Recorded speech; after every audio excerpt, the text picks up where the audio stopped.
Estamos querendo combater um problema, criando outro.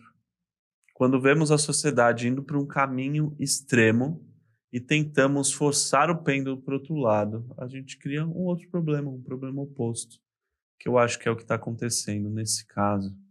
A idolatria que a gente tem em relação ao casamento, à família, aos valores da família, estão impedindo a gente de ver a verdade, aquilo que Jesus fala para a gente. Eu sou o Zé e aqui nesse vídeo a gente vai falar sobre um aspecto muito importante sobre a vida cristã no geral, que é família, casamento. E eu sinto que em vários aspectos eu vejo cristãos colocando o casamento como uma salvação. A pessoa que tem algum problema, ela precisa casar para que ela possa ser salva, ou que cada um tem a sua pessoa perfeita ali esperando, porque isso é algo que Deus fez, né? Cada um tendo a sua alma gêmea, né? Quase isso. A gente não fala com esses termos, mas a gente age e trata como se esse assunto fosse assim, como se Deus separasse uma pessoa para cada um e cada um pudesse ser salvo através do casamento, ter uma vida boa, porque todos nós fomos feitos para casar. Mas a verdade é que o cristianismo nunca pregou isso. Jesus não casou, Paulo falou que não precisava casar, ele mesmo não casou, talvez tenha casado e a mulher abandonou, é uma questão que a gente não sabe ao certo, mas quando ele estava solteiro, ele falou: "Ó, eu vou continuar solteiro e eu aconselho vocês a continuarem também". Já parou para refletir nesse trecho de Paulo, né, e quanto isso é incoerente com o que a gente vive na igreja hoje? Eu sei que Paulo mesmo fala: "Ó, esse daqui é um conselho que eu dou e não é do Senhor, não é de Jesus mesmo, não é uma ordenança de Deus falando para que vocês não se casem". Mas é um apóstolo falando: "Ó, é melhor talvez nem se casar". E olhando para a igreja, a maneira como os cristãos lidam com esse tema hoje, é como se a gente falasse o extremo oposto. A gente sempre fala para a pessoa se casar. E talvez porque a sociedade está tão olhando para o casamento, para a família, de uma forma tão pessimista, que a gente tenta solucionar isso colocando o casamento como uma solução, uma salvação daquilo que não é. E eu quero tratar esse tema aqui e lidar com algo que é delicado, mas algo que eu acho que pode ser bom para você e pode ser uma palavra de consolo aí para quem está sofrendo a partir disso, seja por problemas na família, seja porque não consegue se casar ou por qualquer outro problema que esteja tendo com o casamento, com a família. Em primeiro lugar, eu quero falar que, historicamente, a igreja primitiva, o cristianismo, nos seus primeiros anos ali, foi um meio de tranquilizar pessoas que viviam na sociedade um peso muito grande para que se casassem. Diferente de hoje, né, eu sei que algumas culturas ainda têm isso, a nossa cultura tem um pouco também, mas a cultura judaica e a cultura romana, pelo que a gente sabe, e historicamente tem relatos disso, coloca o casamento como algo obrigatório para todos, especialmente para as mulheres. Então, mulheres solteiras na época eram tratadas às vezes como problemáticas.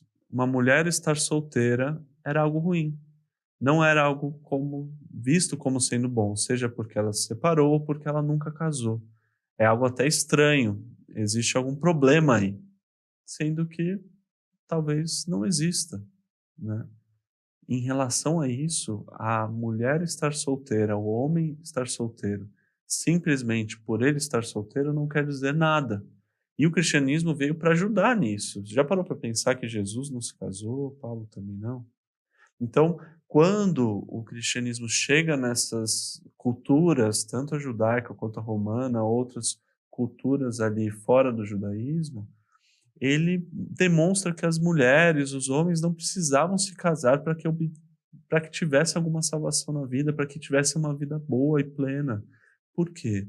Porque as pessoas eram colocadas ali, eram recebidas na família da fé. Então, historicamente, o cristianismo sempre foi contra essa ideia de que a pessoa precisava se salvar como se casar como algo que iria trazer a salvação para a vida dela. Então esse é o primeiro ponto, pensando historicamente. O segundo ponto, que eu acho que entra muito na nossa prática aqui e que tem muito a ver com as coisas que a gente discute aqui no canal sobre o propósito de vida, sobre uma vida boa, é que colocar o casamento como uma salvação, ter o casamento como, nossa, cada um tem a pessoa que foi separada por Deus para aquele casamento, cria um peso pro casal que ninguém consegue viver, ninguém consegue satisfazer esse desejo um do outro se a pessoa é vista como um meio de salvação para si. O que eu quero dizer com isso? Se você está se casando, olhando para o seu cônjuge como o seu salvador ou a sua salvadora, ou como alguém que vai te trazer a maior felicidade do mundo, essa pessoa não vai fazer isso. Ela não vai conseguir fazer isso porque o casamento não foi feito para isso. E aqui entra na própria teologia do casamento, digamos assim, que o casamento não foi feito por Deus para que fosse um meio de salvação para a nossa vida, que fosse um canal de toda a felicidade que iria jorrar sobre nossas vidas. É sim algo bom, é sim algo maravilhoso, é algo que Deus criou, sim, mas não é algo que deve ser visto como substituto do próprio Deus, substituto do próprio sentido que a gente tem na nossa vida. Não sei se você parou para pensar nisso, mas recentemente, né, culturalmente, o casamento foi tendo um valor cada vez maior no sentido de desejos, assim. Então, o casamento foi visto pelas pessoas culturalmente, seja por filmes, outras coisas, como algo que vai te trazer uma felicidade imensa. Isso não era algo que não era a mesma maneira que se via em outros tempos, outras épocas. E, curiosamente, é o tempo onde as pessoas mais se divorciam, mais têm infelicidades no casamento e, consequentemente, mais pessoas veem o casamento como algo ruim. Por quê?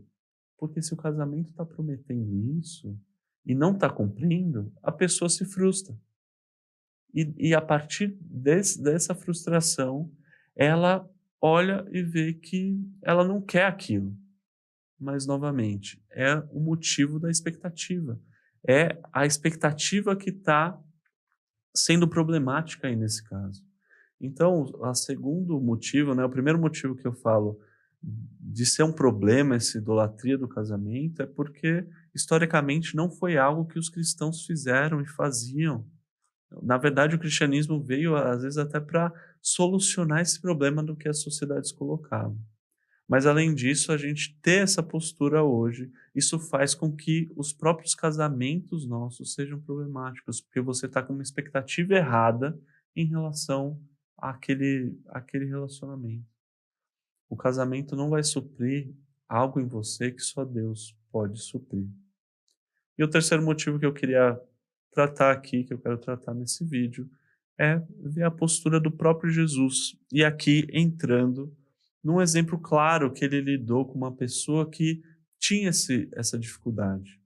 Lá no Evangelho de João, capítulo 4, ele lida com uma mulher samaritana. E quando ele vai falar com ela, ele está ali conversando com ela e ele fala assim: ó, vai lá, chama seu marido, vai buscar seu marido que a gente conversa mais. Ela falou: não tenho marido. E Jesus fez aquela pergunta porque ele sabia disso. Ele falou: é verdade, você não tem marido, pois você teve 5 maridos e não é casada com o homem que você vive agora. Então, Jesus está demonstrando aqui, o texto demonstra claramente que aquela mulher tem algum problema nessa área dos relacionamentos. Ela já foi casada 5 vezes e o homem com que ela estava, não, ela não foi, não, nem casou, porque talvez ela falou: não, chega de casar, porque casar não está solucionando. As pessoas vivem isso, seja elas divorciadas ou não, como é o caso dessa mulher aqui, elas estão nessa busca de querer encontrar no casamento a solução para a vida delas. Mas ela está cheia de problemas e ela não encontra isso. Então pula de casamento em casamento. O que Jesus fala para essa mulher? Qual que é a solução que Jesus dá para o fato dela estar com essa sede certo? Porque a conversa aqui começou com isso. Essa água que Jesus podia dar, porque eles estavam ali do lado do poço, e Jesus falou: Ó, eu tenho a fonte de água viva. Ela falou: Ah, você não tem nem balde para pegar a água? Daí ele fala: Não, se você beber de mim, você vai matar sua sede de uma forma que você nunca viu antes. Daí que entra nessa conversa. Então Jesus está tratando sobre a questão da sede que aquela mulher tinha de vida, a sede que ela estava tentando matar no casamento e não estava conseguindo. Ela estava casando, casando, indo de relacionamento em relacionamento e não estava encontrando isso porque ela estava buscando no lugar errado.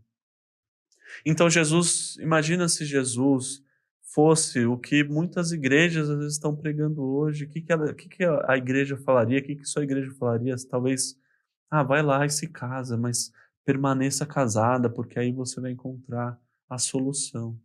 Não, Jesus não trata o casamento como ela estava tratando, como se fosse um meio dela encontrar, dela saciar a sede dela. O que Jesus responde para aquela mulher?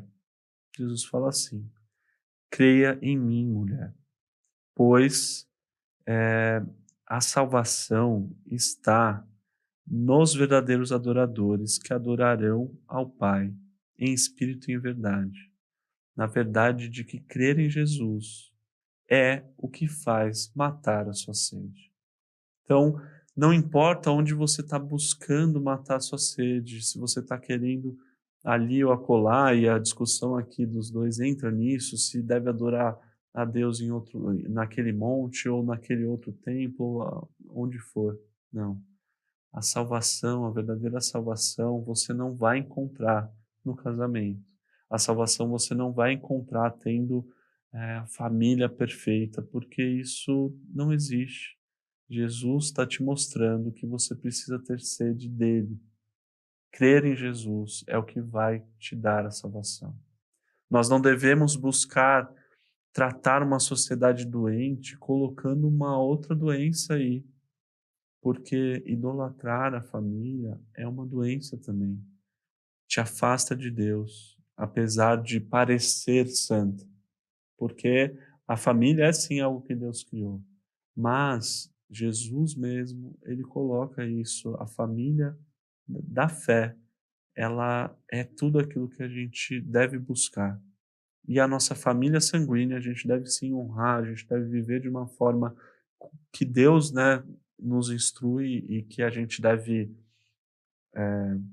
ser grato a Deus pela família que a gente tem e servi-los e amá-los, mas eles não são como um fim último. A família sanguínea no Novo Testamento não é um fim último, não é algo que a gente deve perseguir como um objetivo de vida, mas sim servir a Deus e honrar a Deus. Vivendo dessa forma o casamento, ou a família, ou o que for, de uma forma saudável.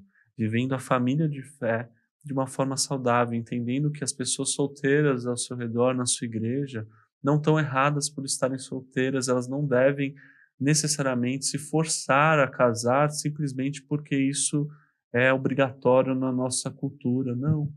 O cristianismo não te obriga a casar. O cristianismo não te obriga a querer ter alguma pessoa necessariamente. Ser um discípulo de Jesus é possível sim, mesmo sem casar, sem ter uma família sanguínea. Por quê? Porque quando Jesus te convida, ele te convida para uma família de fé. E como que essa família de fé se forma? Através dos laços do casamento? Não, através da fé no próprio Jesus. Através da fé naquele que vai ser o nosso noivo e todos nós como noiva, né, no final dos tempos, onde Jesus vai voltar e vamos celebrar o casamento da sua igreja com a cabeça dessa igreja, que é o próprio Cristo. Que Deus possa te livrar desse peso que a sociedade, a cultura coloca, ou até mesmo cristãos colocando sobre o casamento. E que a gente consiga se livrar da idolatria do casamento, sem partir para o outro extremo também, colocando como se não fosse nada. Não, a família é algo importante. Mas Deus está te convidando para uma família que vem a partir da fé. da fé daquele que morreu no nosso lugar e que é o único que pode trazer o verdadeiro sentido, a verdadeira felicidade para a nossa vida.